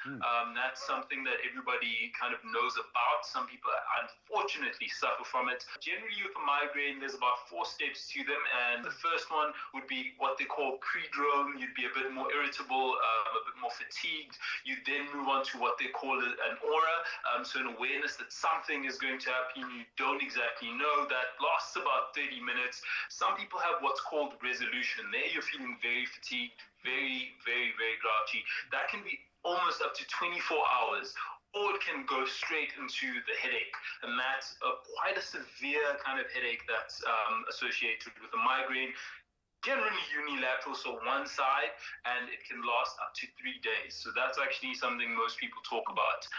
And then just to kind of be complete with it, you also have something called a cluster headache, which is usually associated with some sort of nerve pain. Sometimes it doesn't even have any rhyme or reason, so we call it idiopathic. And then the fourth one would be the sinus headache, which is something that's going around, especially in these times, change of season. Your sinuses, which are the frontal ones, then you have your ethmoid, and then you have your nasals. Those always produce mucus, and sometimes those can get filled up, especially when there's a response to what we call allergens, so things like dust and pollen in the air, and then that ends up having a lot of mucus there, and it's tight, it's tense, it's usually in the front here, or quite a lot of heaviness in the cheekbones, and if it progresses into something like an infection, you can start having fevers as well. And then the hangover headaches, those ones I'm sure you guys have never had. I've never experienced it. I don't know what you're talking about, doctor. I've heard people talk about it. They cry about it on social media every Monday and every Sunday. It's the strangest thing, but that one's generally because of the fact that when you drink alcohol and there's blood vessels in your head, sometimes you can have it because those blood vessels dilate, so they get bigger. That's what alcohol does to your blood vessels. And some of the times, especially if it's at the end of a drinking episode or potentially even a binge, you get dehydrated because your alcohol actually makes you lose water, and the dehydration is also something that you can be having. And then you can also have kind of pain medication, the Brufen or the anti-inflammatories once you've eaten, and making sure you have water and you get enough sleep. And hopefully you learn your lesson in terms of the quantity of alcohol that you drink. Other than over-the-counter medication, which people do tend to take to, what can we do daily to manage or avoid headaches from occurring? So when it comes to headaches, just because with the more severe ones and the ones that reoccur over and over, those might be an underlying issue. You end up coming to see a medical practitioner. When it comes to things like tension headaches, I was talking about that muscular component, that stress component. Those are all because of the fact that we kind of have hard lives and we work quite a bit. So exercising at least 30 minutes a day, making sure you get adequate water intake, 6 to 8 glasses a day, so it's 250 mils in terms of the average glass. Getting that hydration in actually helps regulate your body and also regulate your stress levels. And that, for me, is always the best thing. And those things also come into having a good immune system. So it helps to buffer the chances of you getting a sinusitis or an infection of the sinus areas. So it's always about trying to make sure you're living the most optimal life. Live your best life. Take care of yourself physically. Dr. Fez, how do we know when a headache is more than just a headache and maybe a more serious underlying issue? So when we talk about headaches, we always need to think about duration. So we talked about the most common one. All of us kind of had it, that tension headache. It doesn't usually last long, and it's once in a blue moon, as we like to say. When it's something that occurs maybe twice, 3 times in a week, or even is lasting for longer than 24 hours, maybe even up to 3 days, then you start talking about things that could potentially need medication and also just to be assessed by a medical practitioner. So that's when we say you need to come and see us. So it's always a headache just by itself is a singular symptom. If it lasts for quite a long time, you might need to come see us. And then if it has other things associated with it, if you're talking fevers, if you're talking coughs, if you are having issues with your vision, some of the times, especially with cluster headaches, you can even have a droopiness of the eye that's coming out of nowhere, or even kind of a secretion, so things coming out of the nose, and then an excessive amount of tears. That just indicates that there's something else that could potentially be happening, and a headache is just part of that package. Well, Dr. Fezile Mkhize, always on call to answer these questions we have. And today, thank you very much for really educating us around the different types of headaches. And I know a lot of people do suffer from these on a daily basis, and it helps to know that there are answers. You are amazing. Thank you so much for having me, guys. Always good to see your beautiful faces. Aww, I love that. Brufen can assist with a range of pain symptoms such as period pains, back and muscle pain, dental pain, and headaches, helping you where it hurts most. Experiencing pain? Brufen works where it hurts. Brufen 200 and 400 milligram is not suitable for children under the age of 12 years. Well, it's time once again to cook something super delicious in the kitchen. This time around, a delicious fish pie, which is a great way to pack in the winter veggies like leeks and peas and potatoes as well. So up next, Chef Clem is going to be making a smoky haddock fish pie packed with seasonal vegetables and topped off with a scrumptious mash made with buttery Apache potatoes. Wonderful stuff. The end product looks amazing. The ingredients look amazing. I've been sitting here for the past 10 minutes and just kind of getting this smell of fish pie. I don't know why we don't have more fish pie in South Africa. We should. More versions. Absolutely. In fact, if you have some creative ideas on how to create a fish pie at home, why not share them with us on our Facebook page? Let us know. Hashtag Expresso Show. Let's get cooking. I'm hungry. Cool. First things first. So I've got a nice pot over here. I'm going to add some milk. Just milk, nothing fancy. Just milk going in. I'm going to poach my haddock in the milk. Yeah. And I believe, why are we not using more haddock? What do you know about haddock? What's the deal with haddock? So it's actually hake. We get it hake that's been smoked. Yeah. And it's lean. It's like the bacon of the ocean. It's so smoky. It's so delicious. Did I just say that? Did you just say the bacon of the ocean? We all know that bacon, anything is super amazing. Exactly. If it's the bacon of the ocean and we all love the ocean, we love the bacon of the ocean. We love it. And it's inexpensive. The amount of protein you get, it's insane. It's so good. It's so good. Wow. So is it one of those that are on the green sassy list? Because if it's not sustainable, we're not for it. Fantastic. Absolutely. So, I mean, just even raw, I can smell that beautiful smoke coming off of it. Wow. So I'm going to use it in 2 ways. I'm going to use it as the actual fish in our fish pie, and I'm going to smoke our milk. So we're smoking milk. Wait, what? This is the new life we're living right now. It's the new normal, baby. It's the new normal. Milk. That milk's going to be amplified so much. It's going to be absolutely delicious. A little bit of bay leaves in there, because what's life without bay? Nah, she's in there. Okay, and that's just gonna add a little bit of floral note in there. Brownie points for me. Okay, cool. So what's gonna happen is the fish is gonna be beautifully flaky. You don't have to overcook it. 15 minutes does it. The fish firms up and starts flaking, and it's done. You can smell that. Dude, you're taking me back. You're taking me back. There's a very special person in my life. Her name is Cece McNeil, and she's a Canadian lady. She's like my second mom, and she cooked clam chowder. Wow. The most delicious clam chowder, and it was, there was mussel, there was fish, there was all kinds of seafood in it. And just looking at that haddocks, with the milky kind of consistency like that at the bottom, that just takes me back, man. That probably hands down one of my top 5 favorite dishes of all time. Wow. Damn. Boom. Done. I like that. I like that. And this is like when you cook a haddock fish pie, as soon as you walk the door, you can smell it. And that's what I love about it. Food that you can smell from a distance, and you're like, that's gonna be amazing. Yeah. And this is one of those dishes. Okay, so in this pan, I added that milk that we had left over from poaching the haddock. Yeah, the smoked milk. Beautiful smoked milk that's in there. And now we're just gonna add some leeks. We're gonna soften the leeks in there. You can actually fry your leeks off first, which is actually what you should do. Fry your leeks off first, and then get that in there. Leeks are amazing, and I spoke about it earlier. Delicious, sweet, succulent. One of my favorite members of the alien family. However, if you don't clean it properly and you get a bit of sand in there, you're done. It ruins the entire dish. Exactly. Throw it out. So No, don't. Waste no. I mean, we never have to throw it out. But I mean, what I like doing is just slitting it down the middle and then opening it up like that and then rinsing that. Then you're guaranteed. No sand, no sand. Good. So like I said, fry your leeks off first. I was not paying attention in there, but it will still soften beautifully and it'll keep that nice texture. That's in there. Plus, it's going to be in the milk for a little longer so that flavor, that smoky, fishy flavor will kind of get into those fibers of the leeks by the time you bite into it. Exactly. It's just, oh my goodness. Some garlic going in there, some thyme going in there already. So garlic is in there, leeks in there. It's going to be so fragrant, so delicious. Thyme's going to make it a little more perfumey. It's amazing. And the thyme goes really well with that fish that's in there. So now here's the thing, right? Yesterday I taught South Africa how to make a white sauce, and Nicole's done this as well. Yes. But now there's another level. Okay. If you make a sauce and your sauce is too thin and you want to thicken it, but it's too late to make a white sauce now, the answer is beurre manie. Beurre manie. And you must say it with your nostrils flared, beurre manie. Beurre manie. Exactly. Guys, we're going to go to Woolworths soon. What does that mean? It means kneaded flour. Well, basically, if you translate all the way back. But it's butter and it's flour. We're going to make a paste. And Which this is going to be the beurre beurre manie. manie. And this is going to thicken our sauce. So you just mix it all together. Yeah, I can use a little whiskey whisk. Is it a French term? It is, absolutely, absolutely. So what it is in the beginning of the roux, we cook the roux out. What's really great about this is that we're not going to get that flouriness if we make this.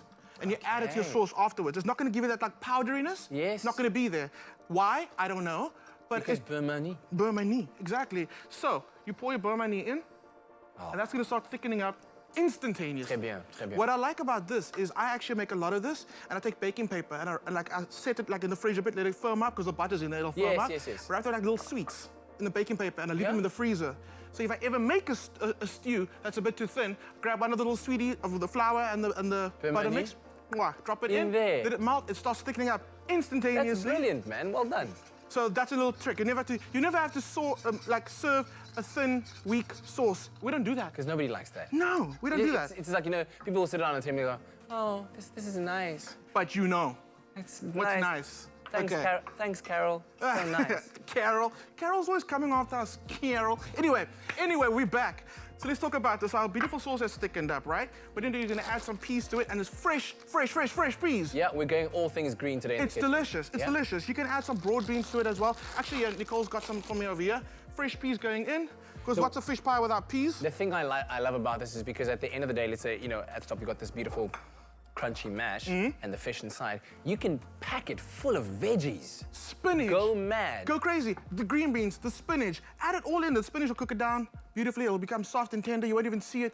You can load this with your veggies like you have no idea. Oh, my goodness. Let's talk about the one more veggie. Okay. Potatoes. Yes. You can't just rock up at Woolies and be like, can I get potatoes? They're going to be like, what kind of potato you like? Exactly. I like that. Yes. Okay. So these are Nicholas. My favoriteest potatoes in all the world. Are they Nicholas potatoes? They're not Nicholas, they're mine, but they're called Nicholas. Oh, okay. Cool. Yeah, I'll share with Nicholas. Cool. These are amazing. They got a thin skin, very waxy, firm flesh inside. They're great for roasting. This just boiled with a bit of pesto. Amazing. But today, the hero is this guy, Apache. Oh, I thought it was like a sweet potato mixed with a potato. It's amazing. And I've actually pulled this out of the ground myself. Not this one, but I've done this before. Beautiful thick skin, flowery texture on the inside like you've never had before. Yeah. You want mash? Huh? This guy. Okay. Next level mash. Wow. So I've got some mash over here. Why are they called Apaches? I think it's because of like the little patches on them. Like Apache. Yeah. It's delicious. It's beautiful. The first time I tasted it, my mind was literally blown. I was like, what? Okay, garlic butter, because we can. So I've got some of that mashed Apache. Ooh, I'm getting everywhere right now. That's all right. That's good. Oh, butter going wow, in. that's amazing. Good. Mashing. Okay, go. Let's assemble very quickly. Yes. We got our beautiful fish. Oh, my word. Like just chunk it all in. That beautiful sauce that we thickened with the peas. Beurre manie. That's going over with the beurre manie. That sauce is going over. All the veggies in there, peas in there. We're going to top it with our mash, and it goes into the oven. That's it. I took a lot of time talking right now, but literally, you can make this in like 30 minutes done. We learned a lot. 30 minutes done, and you're winning. Kat, please go out and make this. Try it. I think I want to make this for dinner tonight, okay? Try it out at home. If you're looking for the recipe, you can find it on expressoshow.com. But do stay tuned to your Feel Good Breakfast show. Got a couple of minutes left after the break. A musical surprise coming your way. It's Tuesday Tunes. We'll be doing something special. Roderick McKay standing by, and lovely Jordan, thank you very much for joining us today. Cannot wait.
It's my feel-good breakfast show. Welcome back, you beautiful people. It's Tuesday, and you know what that means. It's Tuesday Tunes with Katlego. And today he is accompanied by Jordan Tui, a familiar face from the social media team, as well as Roderick on piano. Now we find inspiration from Simon and Garfunkel with a little title called Bridge Over Troubled Waters. Guys, take it away.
Expresso Show, made with love by Clover.